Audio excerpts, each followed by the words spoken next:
Don't scroll, this might save you legally. अगर आपने किसी को पैसे उधार दिए हैं और वो वापस नहीं कर रहा है, तो ऐसे में क्या करें?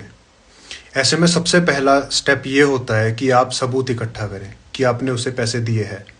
वो या तो फिर फ़ोन पे की, गूगल पे की ट्रांजैक्शन हो सकती है, या फिर चेक हो सकता है। अगर आपने उसे कैश दिया है तो ऐसे में क्या करें, क्योंकि कैश का तो आपके पास कोई सबूत होगा नहीं।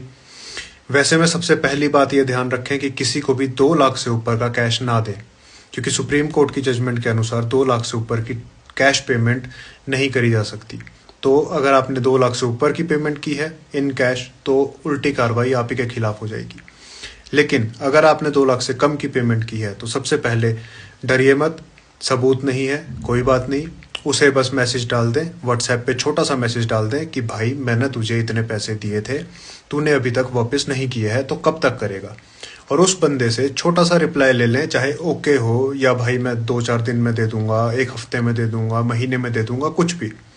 जैसे ही वो रिप्लाई आपके पास आ जाएगा, तो वो आपका एक वैलिड सबूत इकट्ठा हो जाएगा।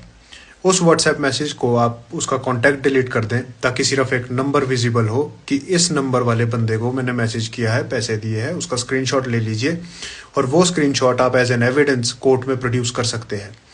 इसके बाद आपको सिर्फ एक बात का ध्यान रखना है कि अगर आप सिविल सूट फाइल करने जा रहे हैं, तो लिमिटेशन होती है 3 साल की।